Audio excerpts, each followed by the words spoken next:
ಇನ್ನು ನರೇಂದ್ರ ಮೋದಿಯವರ ಸಂಪುಟ ಸಚಿವರಿಗೆ ಇವತ್ತು ಖಾತೆಯನ್ನು ಹಂಚಿಕೆ ಮಾಡಲಾಗಿದೆ.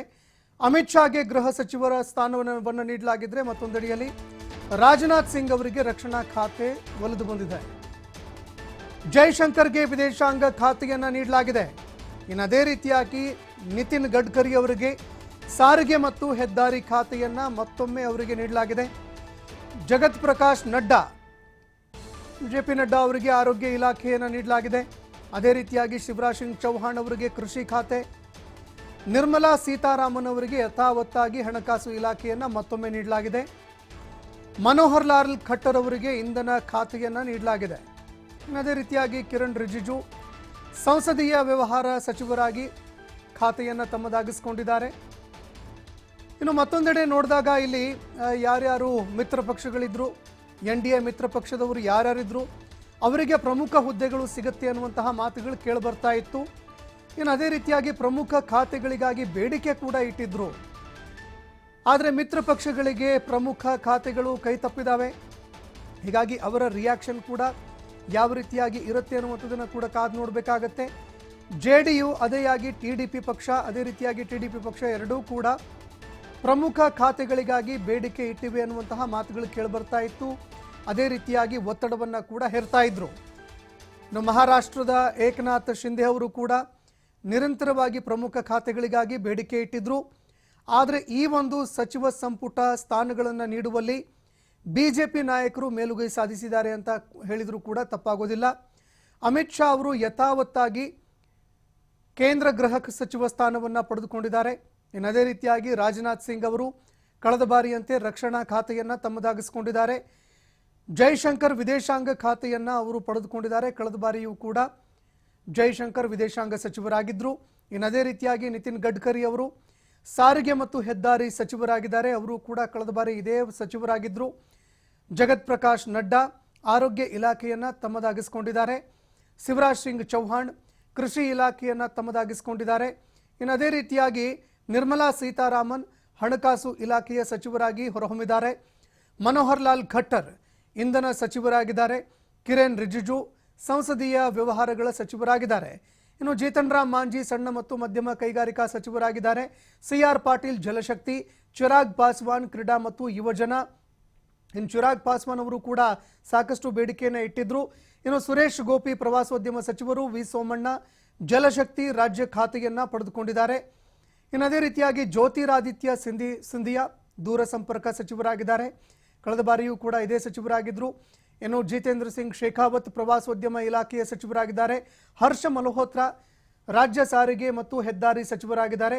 ಅಶ್ವಿನಿ ವೈಷ್ಣವ್ ರೈಲ್ವೆ ಮತ್ತು ಮಾಹಿತಿ ಮತ್ತು ಪ್ರಸಾರ ಸಚಿವರಾಗಿದ್ದಾರೆ.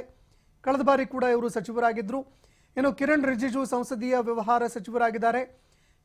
ಕಿಶನ್ ರೆಡ್ಡಿ ಗಣಿ ಮತ್ತು ಭೂ ವಿಜ್ಞಾನ ಸಚಿವರಾಗಿದ್ದಾರೆ. ರಾಜನಾಥ್ ಸಿಂಗ್ ಯಥಾವತ್ತಾಗಿ ಕಳೆದ ಬಾರಿಯಂತೆ ರಕ್ಷಣಾ ಸಚಿವರಾಗಿ ಹೊರಹೊಮ್ಮಿದ್ದಾರೆ. ಇನ್ನು ಅಮಿತ್ ಶಾ ಅವರು ಕಳೆದ ಬಾರಿಯಂತೆ ಗೃಹ ಸಚಿವರಾಗಿ ಮತ್ತೊಮ್ಮೆ ಪುನರಾಯ್ಕೆಯಾಗಿದ್ದಾರೆ. ನಿತಿನ್ ಗಡ್ಕರಿ ಸಾರಿಗೆ ಮತ್ತು ಹೆದ್ದಾರಿ ಮತ್ತೊಮ್ಮೆ ಆಯ್ಕೆಯಾಗಿದ್ದಾರೆ. JP ನಡ್ಡಾ ಕೇಂದ್ರ ಆರೋಗ್ಯ ಇಲಾಖೆಯನ್ನು ತಮ್ಮದಾಗಿಸಿಕೊಂಡಿದ್ದಾರೆ. ಕುಮಾರಸ್ವಾಮಿ ಉಕ್ಕು ಮತ್ತು ಬೃಹತ್ ಕೈಗಾರಿಕೆ ಇಲಾಖೆ. ಇನ್ನು ಅದೇ ರೀತಿಯಾಗಿ ಪ್ರಹ್ಲಾದ್ ಜೋಶಿ ಇಂಧನ ಮತ್ತು ಆಹಾರ ಸಚಿವರಾಗಿದ್ದಾರೆ. ನಿರ್ಮಲಾ ಸೀತಾರಾಮನ್ ಹಣಕಾಸು ಖಾತೆ.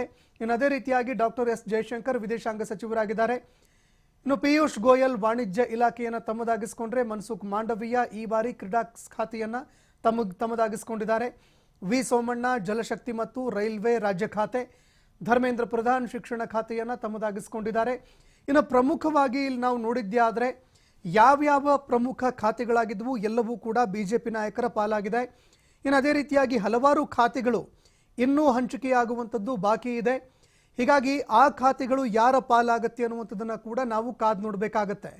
ಇನ್ನು ಪ್ರಮುಖವಾಗಿ ವಿಪಕ್ಷಗಳ ನಾಯಕರು, ಮೈತ್ರಿ ಪಕ್ಷದ ನಾಯಕರು ಎಲ್ಲರೂ ಕೂಡ ಪ್ರಮುಖ ಹುದ್ದೆಗಳಿಗಾಗಿ ಬೇಡಿಕೆಯನ್ನು ಇಟ್ಟಿದ್ರು.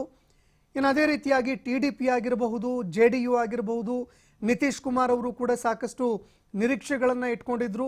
ಇನ್ನು ಅದೇ ರೀತಿಯಾಗಿ ಶಿವಸೇನೆ ಕೂಡ ಸಾಕಷ್ಟು ಬೇಡಿಕೆಯನ್ನು ಇಟ್ಟಿತ್ತು. 2 ಕೇಂದ್ರ ಸಚಿವ ಸ್ಥಾನಗಳು ಬೇಕು ಅನ್ನುವಂತಹ ಬೇಡಿಕೆಯನ್ನು ಅವರು ಕೂಡ ಇಟ್ಟಿದ್ರು. ಇನ್ನು ಮತ್ತೊಂದೆಡೆಯಲ್ಲಿ ಜೀತನ್ ರಾಮ್ ಮಾಂಜಿ ಅವರು ಕೂಡ ಪ್ರಮುಖ ಹುದ್ದೆಗಳು ಬೇಕು ಅನ್ನುವಂತಹ ಬೇಡಿಕೆ ಇಟ್ಟಿದ್ರು. ಆದರೆ ಸಣ್ಣ ಪುಟ್ಟ ಹುದ್ದೆಗಳು ಬಿಟ್ಟರೆ ಪ್ರಮುಖ ಖಾತೆಗಳು ಯಾವುದು ಕೂಡ ಇಲ್ಲಿ ಮೈತ್ರಿ ಪಕ್ಷದ ನಾಯಕರಿಗೆ ಸಿಕ್ಕಿಲ್ಲ. ಈ ಒಂದು ಖಾತೆ ಹಂಚಿಕೆಯಲ್ಲಿ ತಮ್ಮದೇ ನಾಯಕರಿಗೆ ಹೆಚ್ಚಿನ ಸ್ಥಾನವನ್ನು, ಅದರಲ್ಲೂ ಕೂಡ ಉತ್ತಮ ಸ್ಥಾನಮಾನಗಳನ್ನು ನೀಡುವಂತಹ ಕೆಲಸದಲ್ಲಿ ಪ್ರಧಾನಿ ನರೇಂದ್ರ ಮೋದಿ ಅವರು ಯಶಸ್ವಿಯಾಗಿದ್ದಾರೆ ಅಂತ ಹೇಳಿದರೂ ಕೂಡ ತಪ್ಪಾಗೋದಿಲ್ಲ. ಗೃಹ ಸಚಿವರಾಗಿ ಅಮಿತ್ ಶಾ, ರಾಜನಾಥ್ ಸಿಂಗ್ ರಕ್ಷಣಾ ಸಚಿವರಾಗಿ ಮತ್ತೊಮ್ಮೆ ಆ ಖಾತೆಯನ್ನು ಪಡೆದುಕೊಂಡಿದ್ದಾರೆ. ನಿತಿನ್ ಗಡ್ಕರಿ ಸಾರಿಗೆ ಮತ್ತು ಹೆದ್ದಾರಿ ಮತ್ತೊಮ್ಮೆ ಆಯ್ಕೆಯಾಗಿದ್ದಾರೆ. ಜೆಪಿ ನಡ್ಡಾ ಕೇಂದ್ರ ಆರೋಗ್ಯ ಇಲಾಖೆಯನ್ನು ತಮ್ಮದಾಗಿಸಿಕೊಂಡಿದ್ದಾರೆ. ಕುಮಾರಸ್ವಾಮಿ ಉಕ್ಕು ಮತ್ತು ಬೃಹತ್ ಕೈಗಾರಿಕೆ ಇಲಾಖೆಯನ್ನು ತಮ್ಮದಾಗಿಸಿಕೊಂಡ್ರೆ, ಪ್ರಹ್ಲಾದ್ ಜೋಶಿ ಇಂಧನ ಮತ್ತು ಆಹಾರ ಖಾತೆಯನ್ನು ತಮ್ಮದಾಗಿಸಿಕೊಂಡಿದ್ದಾರೆ. ನಿರ್ಮಲಾ ಸೀತಾರಾಮನ್ ಹಣಕಾಸು ಖಾತೆಯನ್ನು ತಮ್ಮದಾಗಿಸಿಕೊಂಡ್ರೆ, ಡಾಕ್ಟರ್ ಎಸ್ ಜಯಶಂಕರ್ ವಿದೇಶಾಂಗ ಸಚಿವ ಸ್ಥಾನವನ್ನು ಮತ್ತೊಮ್ಮೆ ತಮ್ಮದಾಗಿಸಿಕೊಂಡಿದ್ದಾರೆ. ಪಿಯೂಷ್ ಗೋಯಲ್ ವಾಣಿಜ್ಯ ಇಲಾಖೆ, ಮನ್ಸುಖ್ ಮಾಂಡವೀಯ ಕ್ರೀಡಾ ಖಾತೆಯನ್ನು ಈ ಬಾರಿ ತಮ್ಮದಾಗಿಸಿಕೊಂಡಿದ್ದಾರೆ. ಇನ್ನು ಅದೇ ರೀತಿಯಾಗಿ ವಿ ಸೋಮಣ್ಣ ಜಲಶಕ್ತಿ ಮತ್ತು ರೈಲ್ವೆ ರಾಜ್ಯ ಖಾತೆ, ಧರ್ಮೇಂದ್ರ ಪ್ರಧಾನ್ ಶಿಕ್ಷಣ ಇಲಾಖೆಯನ್ನು ತಮ್ಮದಾಗಿಸಿಕೊಂಡಿದ್ದಾರೆ. ಇನ್ನು ಗಿರಿರಾಜ್ ಸಿಂಗ್ ಚೌಹಾಣ್ ಜವಳಿ ರಾಜ್ಯ ಖಾತೆಯನ್ನು ಪಡೆದುಕೊಂಡಿದ್ದಾರೆ. ಶಿವರಾಜ್ ಸಿಂಗ್ ಚೌಹಾಣ್ ಕೃಷಿ ಇಲಾಖೆಯ ಖಾತೆಯನ್ನು ತಮ್ಮದಾಗಿಸಿಕೊಂಡಿದ್ದಾರೆ. ಹರ್ದೀಪ್ ಸಿಂಗ್ ಪುರಿ ಕಳೆದ ಬಾರಿ ಕೂಡ ಪೆಟ್ರೋಲಿಯಂ ಸಚಿವರಾಗಿದ್ದರು, ಈ ಬಾರಿಯೂ ಆಗಿದ್ದಾರೆ. ಅನ್ನಪೂರ್ಣ ದೇವಿ ಮಹಿಳಾ ಮತ್ತು ಮಕ್ಕಳ ಕಲ್ಯಾಣ ಇಲಾಖೆ. ಇನ್ನು ಅದೇ ರೀತಿಯಾಗಿ ಜೀತನ್ ರಾಮ್ ಮಾಂಜಿ ಸಣ್ಣ ಮತ್ತು ಮಧ್ಯಮ ಕೈಗಾರಿಕೆ ಇಲಾಖೆಯನ್ನು ತಮ್ಮದಾಗಿಸಿಕೊಂಡಿದ್ದಾರೆ. ಸರ್ಬಾನಂದ್ ಸೋನೆವಾಲಾ ಬಂದರನ್ನು ತಮ್ಮದಾಗಿಸಿಕೊಂಡಿದ್ದಾರೆ. ಸಿಆರ್ ಪಾಟೀಲ್ ಜಲಶಕ್ತಿ, ಚಿರಾಗ್ ಪಾಸ್ವಾನ್ ಕ್ರೀಡಾ ಮತ್ತು ಯುವಜನ ಸಚಿವರಾಗಿ ಹೊರಹೊಮ್ಮಿದ್ದಾರೆ. ಇನ್ನು ಅದೇ ರೀತಿಯಾಗಿ ಸುರೇಶ್ ಗೋಪಿ ಪ್ರವಾಸೋದ್ಯಮ ಇಲಾಖೆ, ವಿ ಸೋಮಣ್ಣ ಜಲಶಕ್ತಿ ರಾಜ್ಯ ಖಾತೆ. ಇನ್ನು ಅದೇ ರೀತಿಯಾಗಿ ಜ್ಯೋತಿರಾದಿತ್ಯ ಸಿಂಧಿಯಾ ದೂರ ಸಂಪರ್ಕ, ಲಲನ್ ಸಿಂಗ್ ಪಂಚಾಯತ್ ರಾಜ್ಯ ತಮ್ಮದಾಗಿಸಿಕೊಂಡಿದ್ದಾರೆ. ಇನ್ನು ಗಜೇಂದ್ರ ಸಿಂಗ್ ಶೇಖಾವತ್ ಪ್ರವಾಸೋದ್ಯಮ ಇಲಾಖೆಯನ್ನು ತಮ್ಮದಾಗಿಸಿಕೊಂಡ್ರೆ, ಹರ್ಷ ಮಲ್ಹೋತ್ರಾ ರಾಜ್ಯ ಸಾರಿಗೆ ಮತ್ತು ಹೆದ್ದಾರಿ ಖಾತೆಯನ್ನು ತಮ್ಮದಾಗಿಸಿಕೊಂಡಿದ್ದಾರೆ. ಅಶ್ವಿನಿ ವೈಷ್ಣವ್ ರೈಲ್ವೆ ಮಾಹಿತಿ ಮತ್ತು ಪ್ರಸಾರ ಸಚಿವರಾಗಿದ್ದಾರೆ. ಶೋಭಾ ಕರಂದ್ಲಾಜೆ ಸಣ್ಣ ಮತ್ತು ಮಧ್ಯಮ ಕೈಗಾರಿಕೆಗಳ ಸಚಿವರು. ಕಿರಣ್ ರಿಜಿಜು ಸಂಸದೀಯ ವ್ಯವಹಾರ. ಇನ್ನು ಅದೇ ರೀತಿಯಾಗಿ ಕಿಶನ್ ರೆಡ್ಡಿ ಗಣಿ ಮತ್ತು ಭೂವಿಜ್ಞಾನವನ್ನು ತಮ್ಮದಾಗಿಸಿಕೊಂಡಿದ್ದಾರೆ. ಇದೆಲ್ಲವನ್ನ ನೋಡಿದಾಗ ಪ್ರಮುಖವಾಗಿ ನರೇಂದ್ರ ಮೋದಿ ಅವರು ತಮ್ಮ ಹಿಂಬಾಲಕರು ಅದೇ ರೀತಿಯಾಗಿ ತಮ್ಮ ಪಟಾಲಂಗೆ ದೊಡ್ಡ ದೊಡ್ಡ ಹುದ್ದೆಗಳನ್ನು ಖಾತೆಗಳನ್ನು ಕೊಡುವಲ್ಲಿ ಯಶಸ್ವಿಯಾಗಿದ್ದಾರೆ ಅಂತ ಹೇಳಿದ್ರು ಕೂಡ ತಪ್ಪಾಗೋದಿಲ್ಲ. ಇನ್ನು ಮತ್ತೊಂದೆಡೆಯಲ್ಲಿ ಮೈತ್ರಿ ಪಕ್ಷದ ನಾಯಕರ ಪ್ರತಿಕ್ರಿಯೆ ಇದಕ್ಕೆ ಸಂಬಂಧಪಟ್ಟಂತೆ ಯಾವ ರೀತಿಯಾಗಿ ಇರುತ್ತೆ ಅನ್ನುವಂಥದ್ದನ್ನು ಕೂಡ ನಾವು ಕಾದು ನೋಡಬೇಕಾಗತ್ತೆ. ಯಾಕಂದರೆ ಈಗಾಗಲೇ ಇದಕ್ಕೆ ಸಂಬಂಧಪಟ್ಟಂತೆ ನಾವು ನೋಡಿದಾಗ ವಿಪಕ್ಷಗಳ ತಮ್ಮ ಮೈತ್ರಿಯ ನಾಯಕರು, ಅದರಲ್ಲೂ ಕೂಡ ವಿಪಕ್ಷದಲ್ಲಿ ಇದ್ದಂತಹ ನಾಯಕರು ಮೈತ್ರಿಯಲ್ಲಿ ಸೇರಿಕೊಂಡಾದ ಮೇಲೆ ಪ್ರಮುಖ ಹುದ್ದೆಗಳು ಸಿಗತ್ತೆ ಅನ್ನುವಂತಹ ಒಂದು ಮಾತುಗಳು ಕೇಳಿಬರ್ತಾ ಇತ್ತು. ಆದರೆ ಪ್ರಧಾನಿ ನರೇಂದ್ರ ಮೋದಿ ಅವರು ತಮ್ಮವರಿಗೆ ದೊಡ್ಡ ಸ್ಥಾನಗಳನ್ನು ನೀಡುವಲ್ಲಿ ಯಶಸ್ವಿಯಾಗಿದ್ದಾರೆ. ಈ ಬಗ್ಗೆ ಮತ್ತಷ್ಟು ಮಾಹಿತಿ ಕೊಡ್ತಾ ಹೋಗ್ತಾರೆ ಪ್ರತಿನಿಧಿ ಶಿವಕುಮಾರ್ ಜೋಹಳ್ಳಿ, ಫೋನ್ ಸಂಪರ್ಕದಲ್ಲಿ ಜಾಯ್ನ್ ಆಗಿದ್ದಾರೆ. ಶಿವಕುಮಾರ್, ಉತ್ತಮವಾಗಿರುವಂತಹ ಹುದ್ದೆಗಳು, ಪ್ರಮುಖ ಹುದ್ದೆಗಳು ಮೈತ್ರಿ ಪಕ್ಷಗಳ ನಾಯಕರಿಗೆ ಸಿಗತ್ತೆ ಅನ್ನುವಂತಹ ಮಾತುಗಳು ಒಂದು ರೀತಿಯಾಗಿ ಹುಸಿಯಾಗಿದೆ ಅಂತ ಹೇಳಿದ್ರು ಕೂಡ ತಪ್ಪಾಗೋದಿಲ್ಲ. ಯಾವ ರೀತಿಯಾಗಿ ಪ್ರಧಾನಿ ಮೋದಿ ಅವರು ತಮ್ಮವರಿಗೆ ದೊಡ್ಡ ಖಾತೆಗಳನ್ನು ಕೊಡುವಲ್ಲಿ ಯಶಸ್ವಿಯಾಗಿದ್ದಾರೆ, ಅದೇ ರೀತಿಯಾಗಿ ಯಾವ್ಯಾವ ಖಾತೆಗಳಿಗೆ ಯಾವ್ಯಾವ ರೀತಿ ಆಯ್ಕೆ ನಡೀತು, ಅದೇ ರೀತಿಯಾಗಿ ಯಾರ್ಯಾರಿಗೆ ಯಾವ್ಯಾವ ಖಾತೆಗಳು ಸಿಕ್ತು ಅಂತ.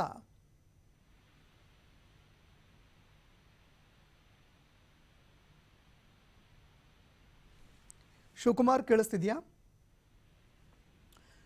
ಓಕೆ, ನಾವು ನೋಡ್ತಾ ಹೋಗ್ತಾ ಇದ್ವಿ. ಪ್ರತಿಯೊಂದು ಪ್ರಮುಖ ಹುದ್ದೆಗಳನ್ನು ನೋಡಿದಾಗ ಇಲ್ಲಿ JDU ಆಗಿರಬಹುದು, ಅದೇ ರೀತಿಯಾಗಿ TDP ಪಕ್ಷ ಆಗಿರಬಹುದು, ತೆಲುಗು ದೇಶಂ, ಪ್ರತಿಯೊಬ್ಬರೂ ಕೂಡ ಉತ್ತಮ ಹುದ್ದೆಗಳು ತಮ್ಮದಾಗಬೇಕು, ಪ್ರಮುಖ ಖಾತೆಗಳು ತಮ್ಮದಾಗಬೇಕು ಅನ್ನುವಂತಹ ಬೇಡಿಕೆಗಳನ್ನು ಇಡ್ತಾ ಹೋಗ್ತಾ ಇದ್ರು. ಆದರೆ ಎಲ್ಲೋ ಒಂದೆಡೆ ಆ ನಾಯಕರಿಗೆ ಹಿನ್ನಡೆ ಆಗಿದೆ ಅಂತ ಹೇಳಿದ್ರು ಕೂಡ ತಪ್ಪಾಗಲಿಕ್ಕಿಲ್ಲ. ಇನ್ನು ಮತ್ತೊಂದೆಡೆಯಲ್ಲಿ ಪ್ರಧಾನಿ ಮೋದಿಯವರು ಈಗಾಗಲೇ ಪ್ರಮುಖ ಹುದ್ದೆಗಳ ಖಾತೆಗಳನ್ನು ಹಂಚಿಕೆ ಮಾಡಿ ಆಗಿದೆ. ಹೀಗಾಗಿ ಯಾವ ರೀತಿಯಾಗಿ ಅವರಿಗೂ ಕೂಡ ಯಾವ್ಯಾವ ಸ್ಥಾನಗಳನ್ನು ನೀಡ್ತಾರೆ ಅನ್ನುವಂಥದ್ದನ್ನು ಕೂಡ ನಾವು ಕಾದು ನೋಡಬೇಕಾಗತ್ತೆ. ಓಕೆ, ಶಿವ ಜೋಹಳ್ಳಿ ಈ ಬಗ್ಗೆ ಮತ್ತಷ್ಟು ಮಾಹಿತಿಯನ್ನು ಕೊಡ್ತಾ ಹೋಗ್ತಾರೆ. ಮತ್ತೊಮ್ಮೆ ಸಂಪರ್ಕದಲ್ಲಿ ಜಾಯ್ನ್ ಆಗಿದ್ದಾರೆ. ಶಿವಕುಮಾರ್, ಒಂದು ರೀತಿಯಾಗಿ ವಿಪಕ್ಷಗಳ ಮೈತ್ರಿ ನಾಯಕರಿಗೆ ಹಿನ್ನಡೆ ಆಗಿದೆ ಅಂತ ಹೇಳಿದ್ರು ಕೂಡ ತಪ್ಪಾಗೋದಿಲ್ಲ. ಯಾವ ರೀತಿಯಾಗಿ ಪ್ರಧಾನಿ ಮೋದಿ ಯಶಸ್ವಿಯಾಗಿ ಖಾತೆಗಳನ್ನು ಹಂಚಿಕೆ ಮಾಡಿದ್ದಾರೆ ಅಂತ.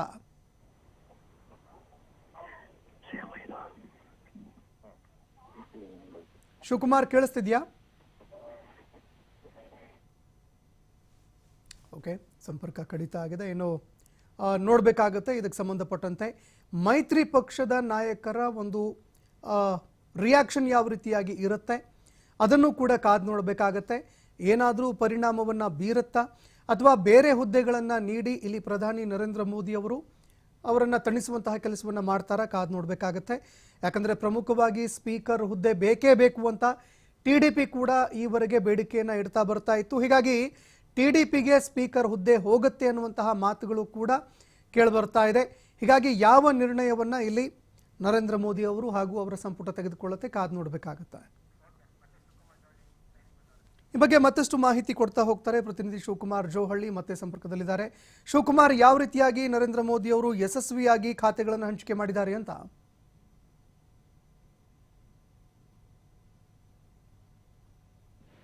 ಸಂತೋಷ್, ನರೇಂದ್ರ ಮೋದಿ ಅವರು 3ನೇ ಬಾರಿಗೆ ಈಗ ಪ್ರಧಾನಿಯಾಗಿ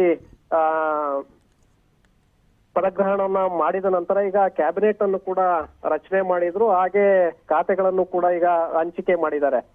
ಸೊ ನರೇಂದ್ರ ಮೋದಿ ಅವರೇ ಮಿನಿಸ್ಟ್ರಿ ಆಫ್ ಪರ್ಸನಲ್ ಜೊತೆಗೆ ಪಬ್ಲಿಕ್ ಗ್ರೇವೆನ್ಸ್, ಅಟೋಮಿಕ್ ಎನರ್ಜಿ ಜೊತೆಗೆ ಡಿಪಾರ್ಟ್ಮೆಂಟ್ ಆಫ್ ಸ್ಪೇಸ್ ಎಲ್ಲವನ್ನೂ ಕೂಡ ಪ್ರಧಾನಿ ಅವರೇ ಇಟ್ಕೊಂಡಿದ್ದಾರೆ. ರಾಜನಾಥ್ ಸಿಂಗ್ ಅವ್ರಿಗೆ ಡಿಫೆನ್ಸ್ ಮತ್ತೆ ಏನು ಹಿಂದೆ ಕೂಡ ಅವರು ರಕ್ಷಣಾ ಸಚಿವರಾಗಿದ್ರು, ಈಗಲೂ ಕೂಡ ಅದು ಮುಂದುವರೆದಿದೆ. ಅಮಿತ್ ಶಾ ಅವರಿಗೆ ಗೃಹ ಖಾತೆಯನ್ನೇ ನೀಡಲಾಗಿದೆ. ಗಡ್ಕರಿ ಅವರಿಗೆ ಏನು ಹಿಂದೆ ಅವರು ಕ್ಯಾಬಿನೆಟ್ ನಲ್ಲಿ ಇದ್ರು ಸಂಪುಟದಲ್ಲಿ, ಅದೇ ಖಾತೆಯನ್ನ ಈ ಬಾರಿ ಕೂಡ ಅವರಿಗೆ ಸಾರಿಗೆಯನ್ನ ನೀಡಲಾಗಿದೆ. ಜಗತ್ ಪ್ರಕಾಶ್ ನಡ್ಡಾ ಅವರು ಫ್ಯಾಮಿಲಿ ಹೆಲ್ತ್ ಖಾತೆಯನ್ನ ಕೊಡಲಾಗಿದೆ. ಹಾಗೆ ಕೆಮಿಕಲ್ ಮತ್ತೆ ಫರ್ಟಿಲೈಸರ್ ಇಲಾಖೆಯನ್ನ ಕೂಡ ಅವ್ರಿಗೆ ನೀಡಲಾಗಿದೆ. ಶಿವರಾಜ್ ಸಿಂಗ್ ಚೌಹಾಣ್ ಅವ್ರಿಗೆ ಕೃಷಿ ಖಾತೆಯನ್ನ ಕೊಡಲಾಗಿದೆ. ಯಾಕಂದ್ರೆ ಒಂದು ಕಡೆ ಕುಮಾರಸ್ವಾಮಿ ಅವರು ಕೂಡ ಈ ಖಾತೆಯ ಮೇಲೆ ಕಣ್ಣನ್ನ ಇಟ್ಟಿದ್ರು, ಕೃಷಿ ಖಾತೆಯನ್ನ ಕೊಟ್ಟಿದ್ದೆ. ಆದ್ರೆ ಬದಲಾವಣೆಗಳನ್ನ ತರಬೇಕು ಅನ್ನುವಂತ ನಿಟ್ಟಿನಲ್ಲಿ ನಿರೀಕ್ಷೆಯನ್ನ ಇಟ್ಕೊಂಡಿದ್ರು. ಆದ್ರೆ ಅದನ್ನ ಮಧ್ಯಪ್ರದೇಶದ ಮಾಜಿ ಸಿಎಂ ಶಿವರಾಜ್ ಸಿಂಗ್ ಚೌಹಾಣ್ ಅವರು ಪಡ್ಕೊಂಡಿದ್ದಾರೆ. ಜೊತೆಗೆ ರೂರಲ್ ಡೆವಲಪ್ಮೆಂಟ್ ಕೂಡ ಶಿವರಾಜ್ ಸಿಂಗ್ ಚೌಹಾಣ್ ಅವ್ರಿಗೆ ಕೊಡಲಾಗಿದೆ. ನಿರ್ಮಲಾ ಸೀತಾರಾಮನ್ ಅವ್ರಿಗೆ ಫೈನಾನ್ಸ್ ಮತ್ತೆ ಸಿಕ್ಕಿದೆ. ಅದ್ರ ಜೊತೆಗೆ ಸುಬ್ರಹ್ಮಣ್ಯಂ ಜೈಶಂಕರ್ ಅವ್ರಿಗೆ ಎಕ್ಸ್ಟರ್ನಲ್ ಅಫೇರ್ಸ್, ವಿದೇಶಾಂಗ ಇಲಾಖೆಯನ್ನ ಜೈಶಂಕರ್ ಅವ್ರಿಗೆ ನೀಡಲಾಗಿದೆ. ಮನೋಹರ್ ಲಾಲ್ ಅವ್ರಿಗೆ ಹೌಸಿಂಗ್, ವಸತಿ ಇಲಾಖೆಯನ್ನ ಕೊಡಲಾಗಿದೆ. ಹಾಗೆ ಪವರ್ ಇಂಧನ ಇಲಾಖೆಯನ್ನು ಕೂಡ ಅವ್ರಿಗೆ ನೀಡಲಾಗಿದೆ. ಕುಮಾರಸ್ವಾಮಿ ಅವ್ರಿಗೆ ಬೃಹತ್ ಕೈಗಾರಿಕೆ ಮತ್ತೆ ಮಧ್ಯಮ ಕೈಗಾರಿಕೆ, ಕಬ್ಬಿಣ ಮತ್ತೆ ಉಕ್ಕು ಕೈಗಾರಿಕೆಯನ್ನ ನೀಡಲಾಗಿದೆ. ಪಿಯೂಷ್ ಗೋಯಲ್ ಅವ್ರಿಗೆ ಕಾಮರ್ಸ್ ಮತ್ತೆ ಇಂಡಸ್ಟ್ರಿ ಖಾತೆಯನ್ನ ನೀಡಲಾಗಿದೆ. ಧರ್ಮೇಂದ್ರ ಪ್ರಧಾನ್ ಅವ್ರಿಗೆ ಎಜುಕೇಶನ್ ಅನ್ನ ಕೊಡಲಾಗಿದೆ. ಹಿಂದೆ ಪೆಟ್ರೋಲಿಯಂ ಸಚಿವರಾಗಿ ಕೂಡ ಅವರು ಕೆಲಸವನ್ನ ಮಾಡಿದ್ರು. ಹಾಗೆ ಈ ಬಾರಿ ಅವ್ರಿಗೆ ಎಜುಕೇಶನ್ ಅನ್ನ ನೀಡಲಾಗಿದೆ. ಜಿತೇಂದ್ರ ರಾಮ್ ಮಾಂಜಿ ಅವ್ರಿಗೆ ಮೀಡಿಯಂ ಎಂಟರ್ಪ್ರೈಸಸ್ ಅಂದ್ರೆ MSME ಸೆಕ್ಟರ್, ಸ್ಮಾಲ್ ಇಂಡಸ್ಟ್ರೀಸ್ ಏನಿರುತ್ತೆ ಆ ಒಂದು ಇಲಾಖೆಯನ್ನ ಅವ್ರಿಗೆ ನೀಡಲಾಗಿದೆ.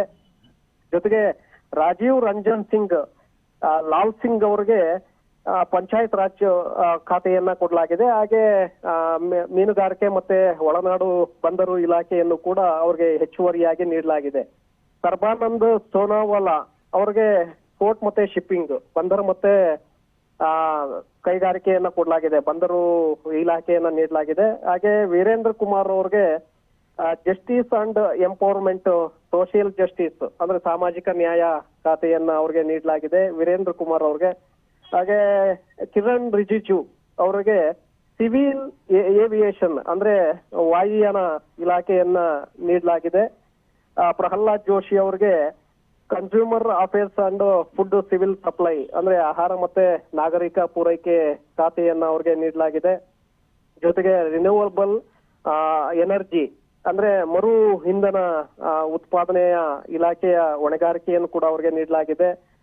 ಜೂಲ್ ಓರಂ ಅವ್ರಿಗೆ ಟ್ರಿಬಲ್ ಅಫೇರ್ಸ್ ಅಂದ್ರೆ ಬುಡಕಟ್ಟು ಇಲಾಖೆಯ ಹೊಣೆಗಾರಿಕೆಯನ್ನ ಅವ್ರಿಗೆ ನೀಡಲಾಗಿದೆ. ಗಿರಿರಾಜ್ ಸಿಂಗ್ ಅವ್ರಿಗೆ ಟೆಕ್ಸ್ಟೈಲ್ಸ್ ಖಾತೆಯನ್ನ ನೀಡಲಾಗಿದೆ. ಅಶ್ವಿನಿ ವೈಷ್ಣವ್ ಅವ್ರಿಗೆ ರೈಲ್ವೆ ಇಲಾಖೆಯನ್ನ ಕೊಡಲಾಗಿದೆ. ಯಾಕೆಂದ್ರೆ ಕಳೆದ ರೈಲ್ವೆ ಇಲಾಖೆ ಅಂದ್ರೆ ಅದು ಬಹುದೊಡ್ಡ ಕೈಗಾರಿಕೆ ನಮ್ಮ ದೇಶವನ್ನ ಗಮನಕ್ಕೆ ತೆಗೆದುಕೊಂಡಾಗ, ಹಾಗಾಗಿ ಅಶ್ವಿನಿ ವೈಷ್ಣವ್ ಅವ್ರಿಗೆ ಆ ಖಾತೆಯನ್ನ ನೀಡಲಾಗಿದೆ.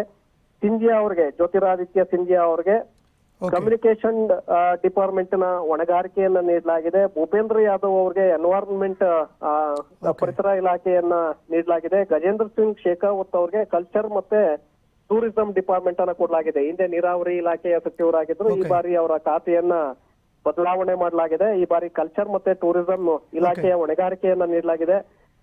ಅನ್ನಪೂರ್ಣಾ ದೇವಿ ಅವರಿಗೆ ಚೈಲ್ಡ್ ಡೆವಲಪ್ಮೆಂಟ್, ವುಮೆನ್ ಮತ್ತೆ ಚೈಲ್ಡ್, ಮಹಿಳಾ ಮತ್ತೆ ಮಕ್ಕಳ ಕಲ್ಯಾಣ ಇಲಾಖೆಯ ಜವಾಬ್ದಾರಿಯನ್ನ ಕೊಡಲಾಗಿದೆ. ಹರ್ದೀಪ್ ಸಿಂಗ್ ಪುರಿ ಅವರಿಗೆ ಪೆಟ್ರೋಲಿಯಂ ಮತ್ತೆ ನ್ಯಾಚುರಲ್ ಗ್ಯಾಸ್ ಇಲಾಖೆಯ ಓಕೆ, ಧನ್ಯವಾದಗಳು ಶಿವಕುಮಾರ್ ನಿಮ್ಮೆಲ್ಲ ಮಾಹಿತಿಗೆ.